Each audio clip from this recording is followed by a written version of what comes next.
నమస్కారం SHC news కి స్వాగతం. ముందుగా హెడ్లైన్స్ చూద్దాం.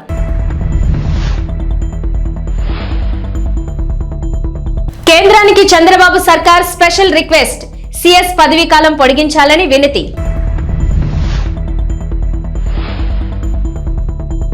తెలంగాణ కేబినెట్ విస్తరణ, నలుగురికి మంత్రులుగా ఛాన్స్ దక్కే అవకాశం.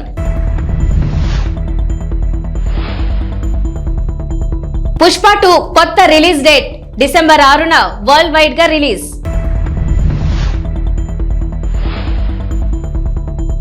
తెలంగాణకు రెయిన్ అలర్ట్, పలు జిల్లాల్లో భారీ వర్షాలకు ఛాన్స్. ఆంధ్రప్రదేశ్ ప్రభుత్వ ప్రధాన కార్యదర్శి నీరబ్ కుమార్ ప్రసాద్ పదవీ కాలం పొడిగించాలని నిర్ణయించారు ముఖ్యమంత్రి నారా చంద్రబాబు నాయుడు. నీరబ్ పదవీ కాలాన్ని 6 నెలలు పొడిగించాలని కోరుతూ ఈ మేరకు కేంద్ర ప్రభుత్వానికి బుధవారం లేఖ రాశారు. నీరబ్ కుమార్ ప్రసాద్ ఈ నెల మొదటి వారంలో ఏపీ సీఎస్ గా బాధ్యతలు స్వీకరించారు.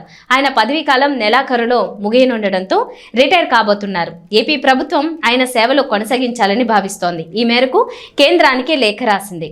నీరబ్ కుమార్ ప్రసాద్ సీనియారిటీ ప్రకారం సీఎస్ కావాల్సి ఉంది. కానీ గత ప్రభుత్వ హయాంలో జవహర్ రెడ్డిని సీఎస్ గా నియమించారు. అయితే టీడీపీ కూటమి ప్రభుత్వం సీనియారిటీకి ప్రాధాన్యమిస్తూ నీరబ్ ను సీఎస్ గా నియమించిన సంగతి తెలిసిందే.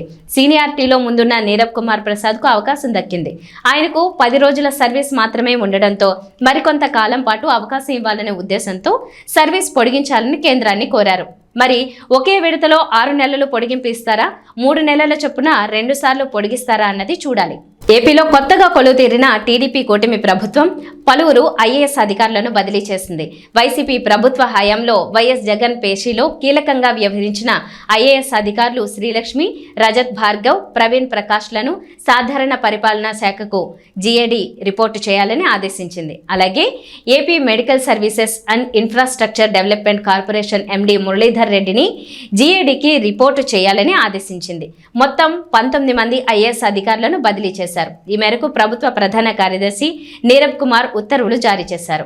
ఈసారి ఆంధ్రప్రదేశ్ లో జరిగిన సార్వత్రిక ఎన్నికల్లో టీడీపీ అధినేత చంద్రబాబు నాయుడు, వైసీపీ అధినేత వైఎస్ జగన్ మధ్య పోరుతో పాటు మరో పోటీ అత్యంత ఆసక్తిని రేకెత్తించింది. అదే కడప లోక్సభ నియోజకవర్గంలో అక్కా తమ్ముళ్ల మధ్య జరిగిన ఎన్నికల సమరం. కడప లోక్సభ స్థానానికి వైసీపీ నుంచి వైఎస్ అవినాష్ రెడ్డి పోటీ చేయగా, ఆయనకు పోటీగా కాంగ్రెస్ నుంచి వైఎస్ షర్మిల బరిలోకి దిగారు. దీంతో ఈ నియోజకవర్గంపై 2 తెలుగు రాష్ట్రాల్లోనూ ఉత్కంఠ నెలకొంది. అయితే చివరకు విజయం మాత్రం అవినాష్ రెడ్డినే వరించింది. AP Congress chief YS Sharmila ఇక్కడ 3వ స్థానానికి పడిపోయారు. ఇక ఆ ఓటమిపై తాజాగా స్పందించారు వైఎస్ షర్మిల. బుధవారం విలేకరుల సమావేశంలో పలు అంశాలపై మాట్లాడిన షర్మిల తన ఓటమిపైన కీలక వ్యాఖ్యలు చేశారు. తన ఓటమికి, అలాగే ఏపీలో కాంగ్రెస్ పార్టీ ఓటమికి గల కారణాలను వెల్లడించారు. కడపలో తాను ఓడిపోవడానికి ప్రధానంగా ఎన్నికల ప్రచారానికి సమయం లేకపోవడమే కారణమని వైఎస్ షర్మిల విశ్లేషించారు. ఎన్నికల సమయంలో తాను 14 రోజులు మాత్రమే కడపలో ప్రచారం చేయగలిగానని, మిగిలిన సమయం రాష్ట్ర వ్యాప్త ప్రచారానికే సరిపోయిందన్నారు. అలాగే వైఎస్ఆర్ బిడ్డ పోటీ చేస్తోందన్న విషయం గ్రామీణ ప్రాంతాల్లో చాలా మందికి తెలియనే లేదని, తన ఓటమికి ఇదే కారణమని వైఎస్ షర్మిల అభిప్రాయపడ్డారు. మరోవైపు ఏపీ ఓటర్లు కూడా ప్రభుత్వాన్ని మార్చాలనే ఉద్దేశంతోనే ఒకే వైపు ఓటేశారని షర్మిల చెప్పారు. అందుకే కాంగ్రెస్ పార్టీకి ఆశించిన ఫలితాలు రాలేదన్నారు. ప్రభుత్వ వ్యతిరేక ఓటును చేర్చకూడదనే ఉద్దేశంతోనే ప్రజలు కాంగ్రెస్ పార్టీకి ఓటు వేయలేదనే అభిప్రాయాన్ని షర్మిల వ్యక్తం చేశారు. ఏపీలో రిషికొండ ప్యాలెస్ సంచలనం సృష్టిస్తోంది.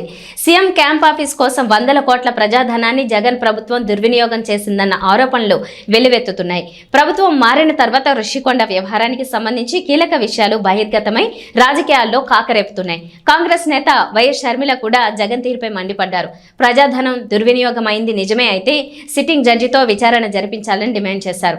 రిషికొండ ప్యాలెస్ కాంట్రవర్సీపై జాతీయ మీడియాలో కూడా కథనాలు వెలువడుతున్న నేపథ్యంలో ఏపీ కేబినెట్ మంత్రి, TDP general secretary Nara Lokesh స్పందించారు. జగన్ దోపిడీ యావత్ దేశాన్ని షాక్కు గురిచేసిందని అన్నారు. తమ పిల్లలకు ఓ గూడు కల్పించేందుకు పేదలు అలమటిస్తుంటే జగన్ మాత్రం ప్రజాధనంతో తన కోసం ప్యాలెస్ నిర్మించుకున్నారు. ఆయన దోపిడీ యావత్ దేశాన్ని షాక్కు గురిచేశాయి. ఈ విషయంలో ఎంక్వైరీ జరిపించి న్యాయం జరిగేలా చూస్తాము. ఈ భవనం ప్రజలకు చెందేలా చేస్తాము అని ఆయన ఎక్స్ వేదికగా పోస్ట్ పెట్టారు. తెలంగాణలో ఎన్నికల హడావిడి ముగిసింది. అసెంబ్లీ ఎన్నికలు పూర్తయి ప్రభుత్వం ఏర్పడిన 4 నెలలకే పార్లమెంట్ ఎన్నికలు రాగా, అవి కూడా పూర్తి కావడంతో ప్రభుత్వం పాలనపై దృష్టి సారించింది. ఇచ్చింది. అందులో భాగంగా పూర్తి స్థాయి మంత్రివర్గ విస్తరణ చేపట్టాలని నిర్ణయం తీసుకున్నారు. కాంగ్రెస్ ప్రభుత్వం కొలువు తీరిన తర్వాత సీఎం రేవంత్ రెడ్డి ముఖ్యమంత్రిగా బాధ్యతలు తీసుకోగా ఆయనతో పాటు మరో 11 మంది మాత్రమే మంత్రులుగా బాధ్యతలు చేపట్టారు. తెలంగాణ కేబినెట్ లో 18 మంత్రి పదవుల వరకు ఛాన్స్ ఉండగా ప్రస్తుతానికి 4 కేబినెట్ లోకి తీసుకోవాలని సీఎం రేవంత్ భావిస్తున్నారట. ఈ నెల చివరి వారం లేదా జూలై మొదటి వారంలో విస్తరణ ఉండనున్నట్లు సమాచారం. ప్రస్తుతం సీఎం రేవంత్ రెడ్డి వద్ద కీలకమైన హోంశాఖతో పాటు municipal administration and urban development, general administration, విద్య వంటి కీలక శాఖలు ఉన్నాయి. ఈ నేపథ్యంలో ఆయా శాఖలను కొత్త మంత్రులకు అప్పగించేందుకు కసరత్తు చేస్తున్నారు. ఇప్పటికే ఈ విషయమై ఢిల్లీ పెద్దలతో చర్చించగా విస్తరణకు అధిష్టానం ఓకే చెప్పిందని గాంధీ భవన్ వర్గాలు వెల్లడిస్తున్నారు. తొలి దశలో 4 మంత్రి పదవులు ఇచ్చి ఆ తర్వాత 2 తీసుకోనున్నట్లు సమాచారం. అయితే మంత్రి పదవుల రేసులో చాలా మంది ఉన్నా ప్రముఖంగా కొందరి పేర్లు వినిపిస్తున్నాయి. కుల, సామాజిక, రాజకీయ సమీకరణ నేపథ్యంలో కొత్త వారికి మంత్రి పదవులు కట్టబెట్టనున్నట్లు విశ్వసనీయ వర్గాల సమాచారం. చిప్స్ ప్యాకెట్లో చచ్చిన కప్ప, ఐస్ క్రీంలో మంచి వేలు, చాక్లెట్ సిరప్లో ఎండిపోయిన ఎలుక కళేబరం. ఇటీవల కాలంలో వెలుగు చూసిన దారుణాలు ఇవి. ఈ వార్తలు వింటే చాలు బయట ఏదైనా తినాలంటే వణుకు పుడుతోంది. చిన్న చితిక హోటళ్లు, రెస్టారెంట్లలోనే కాదు పేరు మోసిన బడా హోటళ్లలోనూ ఇదే వ్యవహారం నడుస్తోంది. ఏ మాత్రం శుభ్రత లేకుండా, ప్రజల ఆరోగ్యం గురించి పట్టింపు లేకుండా పాడైపోయిన వస్తువులతో ఆహార పదార్థాలు తయారు చేసి విక్రయిస్తున్నారు. డేట్ అయిపోయిన వస్తువులతో వండి వడ్డిస్తున్నారు. కాసుల కోసం కక్కుర్తిపడి ప్రజల ఆరోగ్యాలు దెబ్బతీస్తున్నారు. ఇటీవల కాలంలో హైదరాబాద్ నగరంలోని పలు రెస్టారెంట్లు, హోటళ్లు, ప్రైవేట్ హాస్టళ్లపై వరుసగా దాడులు చేసిన ఫుడ్ సేఫ్టీ టాస్క్ ఫోర్స్ అధికారులు అక్కడి పరిస్థితులు చూసి షాక్ కు గురయ్యారు. తాజాగా జంట నగరాల్లో ఫేమస్ అయిన సికింద్రాబాద్ ఆల్ఫా హోటల్లో ఫుడ్ సేఫ్టీ టాస్క్ ఫోర్స్ అధికారులు దాడులు నిర్వహించారు. ఈ దాడుల్లో విస్తుపోయే అంశాలు వెలుగు చూశాయి. నాసిరకం వస్తువులతో పాటు కిచెన్ లో అధ్వాన్న పరిస్థితులను అధికారులు గుర్తించారు. పాడైపోయిన మటన్తో బిర్యానీ తయారు చేసి వండి పెడుతున్నట్లు తనిఖీల్లో బయటపడింది. ఫుడ్ తయారు చేసి ఫ్రిడ్జ్ లో నిల్వ ఉంచుతూ ఆర్డర్ల మేరకు అప్పటికప్పుడు వేడి చేసి కస్టమర్లకు అందిస్తున్నట్లు తేలింది. ఐకాన్ స్టార్ అల్లు అర్జున్, దర్శకుడు సుకుమార్ కాంబినేషన్ లో వస్తున్న చిత్రం పుష్ప 2. ఈ సినిమా కొత్త రిలీజ్ డేట్ ను చిత్ర బృందం నేడు ప్రకటించింది. డిసెంబర్ 6న వరల్డ్ వైడ్ గ్రాండ్ గా రిలీజ్ అవుతుందని వెల్లడించింది. ఈ మేరకు hero Allu Arjun release date poster ను సోషల్ మీడియాలో పంచుకున్నారు. తలకు కట్టు, చేతిలో సమురాయ్ ఖడ్గం పట్టుకున్న అల్లు అర్జున్ ను ఈ పోస్టర్ లో చూడొచ్చు. అల్లు అర్జున్, రష్మిక మందన్న జంటగా సుకుమార్ దర్శకత్వంలో వచ్చిన పుష్ప చిత్రం ఎంత పెద్ద హిట్ అయిందో ప్రత్యేకంగా చెప్పనక్కర్లేదు. దాంతో పుష్ప 2 పై భారీ అంచనాలు నెలకొన్నాయి. ఇప్పటికే ఈ సినిమా నుంచి వచ్చిన పాటలకు, టీజర్లకు విశేషమైన స్పందన లభించింది. వాస్తవానికి పుష్ప 2 చిత్రాన్ని ఆగస్టు 15న విడుదల చేయాలని చిత్ర బృందం భావించింది. అయితే అదే రోజున Ram Pothineni Double Smart release అవుతోంది. దాంతో పాటే మరికొన్ని బాలీవుడ్ చిత్రాలు కూడా అదే రోజున ప్రేక్షకుల ముందుకు వస్తున్నాయి. అందువల్లే పుష్ప 2 రిలీజ్ డేట్ వాయిదా పడినట్టు టాక్ వినిపిస్తోంది. ముంబైలో కల్కి ప్రీ రిలీజ్ ఈవెంట్ ను గ్రాండ్ గా నిర్వహించింది మూవీ టీం. ఈ ఈవెంట్ కి అమితాబ్ బచ్చన్, కమల్ హాసన్, ప్రభాస్, దీపికా పదుకొనే హాజరయ్యారు. ఇక ఈ ఈవెంట్ ను హీరో రానా హోస్ట్ చేశారు. ఈ సందర్భంగా మూవీ డైరెక్టర్ నాగ్ అశ్విన్ ఈ స్టోరీ చెప్పినప్పుడు ఎలా అనిపించిందంటూ మూవీ టీం ను అడిగారు రానా. దీనికి ఒక్కొక్కరు సమాధానమిస్తూ నాగ్ అశ్విన్ విజన్ చాలా గొప్పదంటూ ప్రశంసించారు. ఇక ప్రెగ్నెంట్ గా ఉన్నప్పటికీ ఈ ఈవెంట్ కి దీపిక హాజరవ్వడం విశేషం. అయితే దీపిక స్టేజ్ మీదకి వచ్చేటప్పుడు చేయి పట్టుకుని మరీ ప్రభాస్ జాగ్రత్తగా తీసుకొచ్చారు. ఇక ఈ ఈవెంట్ లో ప్రభాస్ ను ఓ రేంజ్ లో ఆట పట్టించారు బిగ్ బి. ఇదే ఈవెంట్ కి మెయిన్ హైలైట్ అయింది. ఈ ఫోటోలపై ఓ లుక్ వేయండి. రాష్ట్ర సాంఘిక సంక్షేమ శాఖ మంత్రిగా బాధ్యతలు చేపట్టిన తర్వాత మొదటిసారిగా జిల్లా అధికారుల పరిచయ కార్యక్రమంలో పాల్గొన్నారు మంత్రి డోలా శ్రీ బాలవీర ఆంజనేయ స్వామి.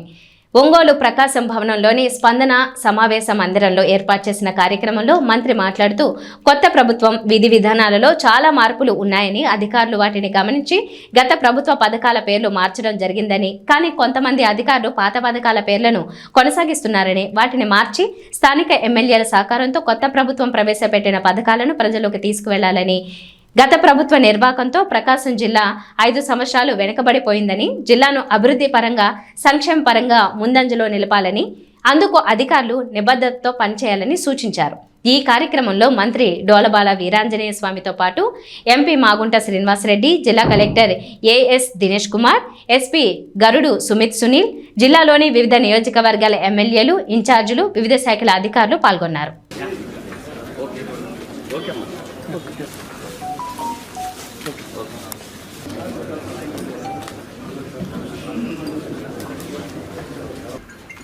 ప్రకాశం జిల్లా ప్రజల మభ్యపెట్టాల ఉద్దేశంతో హడావుడిగా పూర్తి చేసామని చెప్పి శిలాఫలకాలు వేసుకున్నారు. లక్షలాది రూపాయల ప్రజాధనాన్ని దుర్వినియోగం చేశారు. ఈరోజు అధికారులు చెప్పారు చాలా పనులు పెండింగ్లో ఉన్నాయి, ప్రాజెక్టు పూర్తి కావడానికి సమయం పడుతుంది, ఇంకా గ్రాంట్స్ కావాలి, నిర్వాసితులను ఖాళీ చేయించాలి, లైనింగ్ పూర్తి చేయించాలి. ఈరోజు అయితే నీళ్లు తీసుకొచ్చే పరిస్థితులు లేవని ఆ రోజు ఎవరైతే అధికారులు ఒత్తిడితో ఏర్పాట్లు చేశారో వాళ్ళు చెప్పారంటే ఏ ప్రభుత్వం ఎంత డొల్లతనంగా జగన్మోహన్ రెడ్డి ప్రభుత్వం పనిచేసిందో ప్రకాశం జిల్లా ప్రజలకి రాష్ట్ర ప్రజలు కూడా మీరు తెలియజేస్తున్న అవసరం మీకుంది. ఇంకో విషయం ఏంటంటే గుళ్ళకమ్మ గేట్లు కొట్టకపోయిన డేట్లు 2020 నుంచి ఒక గేట్లు కొట్టకపోవడం, పూర్తి చేయకపోవడం, ఈరోజు కూడా ఇంకా పూర్తి కాల. దానికి కూడా ఈ నెలాఖరులో పూర్తి చేస్తూ ఉన్నారు. బడ్జెట్ కేటాయింపులు లేవని చెప్తా ఉన్నారు. త్వరగా పూర్తి చేయాలని చెప్పేసి మేమైతే ఆదేశం జరిగింది. అంటే జగన్మోహన్ రెడ్డి ప్రభుత్వానికి రైతుల పట్ల ప్రజల పట్ల ఉన్న నిర్లక్ష్యం తెలియజేస్తుంది. నేను అధికారులు ఒకటే చెప్తున్నాను, అటువంటి మొత్తం ఇద్దరి నుంచి వదలండి. చాలామంది అధికారులు ఇంకా తాత్సారంగా ఉంటున్నారు. యాక్టివ్గా కావాల్సిన అవసరం ఉంది, బాధ్యత ఉంది. శరవేగంగా ప్రజలకు సేవ చేయాలి. ఈరోజు రాష్ట్రాన్ని అప్పుల భయం చేశారు. సంపద సృష్టించుకొని అభివృద్ధికి సంక్షేమానికి మేము ముందుకు పోవడానికి నిర్ణయం చేసుకున్నాం. ఇంకో విషయంగా చూస్తే నా శాఖకు సంబంధించిన గురుకుల పాఠశాలలో కూడా డిస్ట్రిక్ట్ కోఆర్డినేటర్ చెప్పారు పూర్తి డేటా ఇవ్వాల. ఎస్సీకి పిల్లల చదువుకు సంబంధించి సీట్లు రద్దు చేశారు. వాస్తవాన్ని వాళ్ళు చెప్తూ రేపు తిరిగి మేము ప్రారంభించబోతున్నాం. అసలు డేటా మొత్తం రాష్ట్ర స్థాయిలోనే దాచేశారు. పిల్లల్ని 1600-1800 మంది పిల్లల్ని సంవత్సరానికి విద్య దూరం చేసి వాటి వివరాలను కూడా దాచేశారు. నిన్న ఒక ఆయన మాట్లాడతారు, మాజీ ఇరిగేషన్ శాఖ మంత్రులు, పోలవరం ఎవరికి అర్థం కాదంట, డ్యాన్స్ వేస్తామంటే ఎట్లా అర్థం అవుతుంది? నోరుంది కదా అని చెప్పేసి అసెంబ్లీలో దూకుడుగా మాట్లాడుతూ ఉంటే ఏదో చేస్తే ఎలా అవుతుంది? చిత్తశుద్ధి లేదు. ఈరోజు నిన్న మా సీఎం గారు విజిట్ చేసి వచ్చారు. ఎవరు బాధ్యత వహిస్తారని నష్టానికంటే సమాధానం లేదు అధికారుల దగ్గర. అధికారులు కూడా ఒకటే చెప్తున్నా, ప్రభుత్వాలు మారుతూ ఉంటాయి, మీరు చేయాల్సిన బాధ్యతను విస్మరించొద్దు. ఏదైనా కానీ ప్రజా సంక్షేమం అనేది మనకు ముఖ్యం. అభివృద్ధిలో వెనకడుగేస్తే చాలా నష్టపోతారు రాష్ట్రం. ఇప్పటికే విభజన వల్ల నష్టపోయాం. ఈ 5 సంవత్సరాల్లో లోపభూయిష్టమైనటువంటి పరిపాలన వల్ల, అసమర్థ ప్రభుత్వం వల్ల ప్రజలు తీవ్రంగా నష్టపోయారు. మనం ప్రభుత్వాన్ని అభివృద్ధిని సంక్షేమానికి బాధ్యత ఉంది. మా ముఖ్యమంత్రి గారు పరిపాలన బాధ్యతలు తీసుకున్న వెంటనే 5 సంతకాలు పెట్టారు. ఒకటి, నిరుద్యోగులకి ఉద్యోగావకాశం డిఎస్సి మీద సంతకం పెట్టడం జరిగింది. ప్రజలకి ఆస్తులకి భంగం కలిగించేటువంటి టైటిల్ డీడ్ అబాలిష్మెంట్ యాక్ట్ మీద సంతకం పెట్టడం జరిగింది. అదేవిధంగా స్కిల్ డెవలప్మెంట్ సభలో భాగంగా ఎవరి వద్ద ఏ స్కిల్స్ ఉన్నాయో సర్వే చేసి వాళ్ళకి ఉపాధి ఉద్యోగం కల్పించే విధంగా ఆ సర్వే చేపడుతూ సంతకం చేయడం జరిగింది. ఇంకా మనకి అన్నా క్యాంటీన్లు మీరు చూస్తే ఆ రోజు బొత్స సత్యనారాయణ గారు మేము అసెంబ్లీ సాక్షిగా చెప్పాడు, అన్నా క్యాంటీన్లు మోసేయమన్నారు. నేను మా పాలకొల్లు ఎమ్మెల్యే ఈరోజు మంత్రి గారు, నేను జలశాఖ మంత్రి గారు మేము చెప్పాం, మీకు ఇష్టమైన పేర్లు పెట్టుకోండా, కానీ అన్నా క్యాంటీన్ పేదలకు అన్నం పెట్టమంటే సభను తప్పుదోవ పట్టిస్తూ మాట్లాడాడు. ఈరోజు అన్నా క్యాంటీన్లు కూడా తెలిసి పేదలకి అటు అన్నం పెట్టేందుకు కూడా మా ప్రభుత్వం నిర్ణయం తీసుకున్న త్వరలో ప్రారంభిస్తాం కూడా తెలియజేసుకుంటూ, అదేవిధంగా మేము ఏదైతే పెన్షన్లు ఎన్టీఆర్ భరోసా నిన్ననే జీవో కూడా ఇచ్చాం. కొన్ని పథకాలు పేర్లు కూడా మార్చుతూ 1000 రూపాయలు పెంచుతూ 4000 రూపాయలు చేసి ఎన్టీఆర్ భరోసా పెన్షన్లు ఇస్తామని చెప్పడం జరిగింది. అదేవిధంగా మేము ఎప్పుడైతే ప్రకటన చేసామో ఏప్రిల్ నెల ఆ రోజు నుంచి పెంచిస్తామంటే అపహాస్యం చేశారు. ఈరోజు అక్షర సత్యం చేస్తూ 7000 రూపాయలు జూలై 1వ తేదీన పెన్షన్దారులకు అందరూ కూడా మేము పంపిణీ చేయబోతా ఉన్నాం. ఈరోజు మా ఎమ్మెల్యేలు నారాయణ రెడ్డి గారు, అదేవిధంగా అశోక్ రెడ్డి గారు చెప్పినటువంటి కొన్ని అవకతవకలు ఉన్నాయి. వాటన్నిటి మీద కొంచెం చర్చించి చర్యలు తీసుకునే విధంగా మేము ముందుకెళ్తామని చెప్పేసి తెలియజేసుకుంటూ, ఏది ఏమైనప్పటికీ కూడా పెన్షన్లు పెంచిన పెన్షన్లని వృద్ధులు వికలాంగులకి అదేవిధంగా వితంతువులు పెంచిన పెన్షన్ని 3 నెలల బకాయిలతో కలిపి మేము అందిపోతామని కూడా మీకు తెలియజేసుకుంటూ, ఈ రోజున కొన్ని పథకాల పేర్లు డాక్టర్ బిఆర్ అంబేద్కర్ విద్యాశ్రీ విద్యానిధి పథకం ఆ పేరు తిరిగి తీసుకురావడం జరిగింది. అదేవిధంగా విద్యా దీవెన వసతి అని చెప్పి లేనిపోని కన్ఫ్యూజన్ చేసి విద్యార్థులను అష్టకష్టాలు పెట్టినటువంటి ఆ పథకాలని తిరిగి పోస్ట్ మెట్రిక్ స్కాలర్షిప్స్, అదేవిధంగా చంద్రన్న పెళ్లి కానుక, ఎన్టీఆర్ విద్యోన్నతి పథకం, అదేవిధంగా సివిల్ సర్వీస్ ఇన్సెంటివ్ పథకాలని కొత్త పథకాల పేర్లు కూడా తీసుకొని రావడం జరిగింది. వీటన్నిటి కూడా పోయినసారి అసెంబ్లీ మీరు ఒక్కసారి చూస్తే రోజమ్మ గారు చెప్పారు, నీ పేరు పెట్టేవాళ్ళని పెట్టుకున్నావా అని చెప్పి ఆ ముందే ఆయన గురించి చెప్పుకుంది. అందుకనే ప్రతి ఒక్క గోడ మీద, రాయి మీద, అన్ని చోట్ల పుస్తకాల మీద పెట్టుకున్నారు. కానీ ప్రజల గుండెల్లో మాత్రం లేరు. పనిచేసే వాళ్ళకి ప్రజలు సమర్థిస్తామని తెలియజేసుకుంటూ ఈరోజు జిల్లా సంబంధించిన విషయాల్లో విద్యాశాఖ వాళ్ళ తరఫున, అదేవిధంగా వైద్య ఆరోగ్య విషయంలో డెంగ్యూ అటువంటి అంటువ్యాధులు, మనకి సీజనల్ వ్యాధులు వచ్చేటువంటి వాటి ఉన్నాయి. వాటన్ని కూడా నివారణ చేయాల్సిన అవసరం ఉంది. తాగునీటి విషయంలో పశ్చిమ ప్రాంతంలోనూ మిగిలిన ప్రాంతాల్లో ఎక్కడైతే ఎక్కువ రిక్వైర్మెంట్ ఉందో అన్ని ప్రాంతాలకి కూడా తాగునీటిని సరఫరా చేయాలని చెప్పేసి తాగునీటి శాఖ అధికారులు జిల్లా కలెక్టర్ ద్వారా ఆదేశం జరిగింది. దాంతోపాటు బోగస్ బిల్లులు చేసుకున్నటువంటి సమగ్ర విచారణ చేసి వాటన్నింటినీ కూడా రికవరీ చేయాలని కూడా మేము సమావేశంలో ఆదేశించడం జరిగింది. ఇదే విధంగా మనకి సిపిడబ్ల్యూ జల్ జీవన్ మిషన్లో కూడా కొన్ని పొరపాట్లు జరిగినట్లుగా మేము అధికారుల దృష్టికి తీసుకొచ్చాం. వాటి మీద కూడా విచారణ జరిపి బాధ్యత చర్యలు తీసుకొని చెప్పి తెలియజేస్తా ఉన్నాం. అంతేకాకుండా మనం మా శాఖకు సంబంధించిన కూడా సమగ్ర సమీక్షతో పాటు మిగిలిన శాఖలు కూడా త్వరలో విశాఖ జిల్లా గాజువాక నియోజకవర్గంలో ఆంధ్రప్రదేశ్ హోం మినిస్టర్ వంగలపూడి అనిత ఆదేశాల అనుసారం Visakha city police commissioner Ravishankar Ayyanna పర్యవేక్షణలో 100 రోజుల్లో డ్రగ్స్ నిర్మూలన దిశగా పోలీస్ శాఖ అడుగులు వేయనుంది. ఈ క్రమంలో డీసీపీ జోన్ 2 మేకా సత్యబాబు ఆధ్వర్యంలో గాజువాక టీఎస్ఆర్టీపీకే కళాశాలలో విద్యార్థులకు అవగాహన కల్పించారు. ఈ కార్యక్రమానికి ముఖ్య అతిథిగా తెలుగుదేశం పార్టీ రాష్ట్ర అధ్యక్షులు మరియు నియోజకవర్గ శాసనసభ్యులు పల్లా శ్రీనివాసరావు హాజరయ్యారు. అనంతరం ఆయన మాట్లాడుతూ డ్రగ్స్ నిర్మూలనపై తెలుగుదేశం పార్టీ ముక్త కంఠంతో పోరాడుతుందని, దీనికి పోలీస్ శాఖ కాకుండా ప్రథమ పౌరులుగా ప్రతి ఒక్కరూ బాధ్యతాయుతంగా వ్యవహరించాలని ఆయన పేర్కొన్నారు.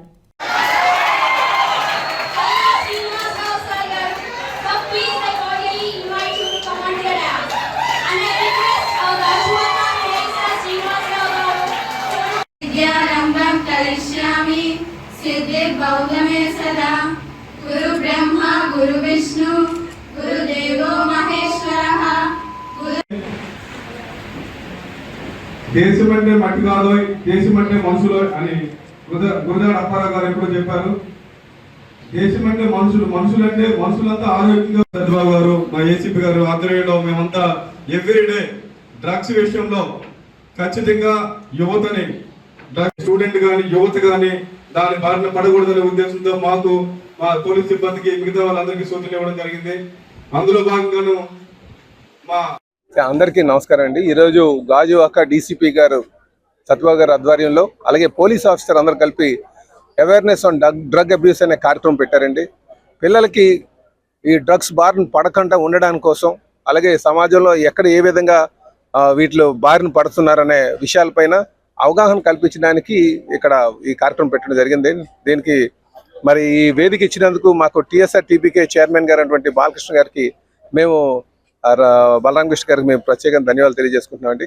మరెన్నో కార్యక్రమాలు ఇలాంటి చేస్తాం. ఎందుకంటే చంద్రబాబు నాయుడు గారు ముఖ్యమంత్రి అయిన తర్వాత, అలాగే హోంమంత్రిగా మా శ్రీమతి అనిత గారు అయిన తర్వాత 100 రోజుల్లోనే ఈ డ్రగ్స్ అరికట్టాలని, వాటిని పిల్లల్ని కాపాడాలని ఉద్దేశంతో ఈ కార్యక్రమం చేపట్టడం జరిగిందండి. ఖచ్చితంగా ఎవరైనా డ్రగ్స్ వాడినా, వినియోగించినా, ఎవరైనా దాన్ని సప్లై చేసినా వాళ్ళపైన మాత్రం ఉక్కుపాదంతో అణిచివేస్తాం, వాళ్ళకి జైలు పాలు చేపిస్తామని కూడా ఈ సందర్భంగా మేము హెచ్చరిస్తున్నాం. అలాగే ఈరోజు ఒక పోలీస్ ఆఫీసర్కే బాధ్యత కాదు, ఇటు నాయకులకి, సమాజం, పౌర సమాజానికి అందరిపైన బాధ్యత ఉంది. ఎవరైనా ఎక్కడైనా డ్రగ్స్ వాడినా, వాటిని అలవాటు చేయడానికి ప్రయత్నాలు చేసినా వాళ్ళు వెంటనే పోలీస్ ఆఫీసర్ దృష్టికి తీసుకురావాలని చెప్పి కూడా ఈ సందర్భంగా తెలియజేస్తున్నాం. తెలంగాణకు హైదరాబాద్ వాతావరణ శాఖ రెయిన్ అలర్ట్ జారీ చేసింది. నేటి నుంచి 4 రోజుల పాటు రాష్ట్రంలో వర్షాలు కురుస్తాయని చెప్పింది. పలు జిల్లాల్లో భారీ వర్షాలు, మరికొన్ని జిల్లాల్లో ఓ మోస్తరు వర్షాలకు ఛాన్స్ ఉందని చెప్పారు. ప్రస్తుతం నైరుతి రుతుపవనాలు రాష్ట్రం అంతటా విస్తరించి ఉన్నాయని, వాటికి తోడు ద్రోణి ప్రభావం కూడా ఉండడంతో వర్షాలు కురిసే అవకాశం ఉందని చెప్పారు. వర్షాలతో పాటు భారీగా ఈదురుగాలులు కూడా వీచే అవకాశం ఉందని తెలిపారు. గంటకు 30 నుంచి 40 కిలోమీటర్ల వేగంగా భారీ ఈదురుగాలులు వీస్తాయన్నారు. ఉరుములు మెరుపులకు తోడు పిడుగులు పడే ఛాన్స్ ఉన్నట్లు హైదరాబాద్ వాతావరణ కేంద్రం అధికారులు వెల్లడించారు. నేడు ప్రధానంగా దక్షిణ మధ్య తెలంగాణ జిల్లాలైన ఉమ్మడి మహబూబ్ నగర్, నల్గొండ, రంగారెడ్డి, ఖమ్మం, కరీంనగర్, వరంగల్ జిల్లాల్లో భారీ వర్షాలకు ఛాన్స్ ఉందన్నారు. నిజామాబాద్, ఆదిలాబాద్, మెదక్ జిల్లాలో ఓ మోస్తరు వర్షాలు కురిసే అవకాశం ఉందన్నారు. ఈ మేరకు ఆయా జిల్లాలకు ఎల్లో అలర్ట్ జారీ చేశారు. హైదరాబాద్లో ఉదయం వాతావరణం పొడిగా ఉన్న సాయంత్రానికి వర్షం కురవచ్చునని చెప్పారు. ఇవి బులెటిన్ విశేషాలు. నమస్కారం.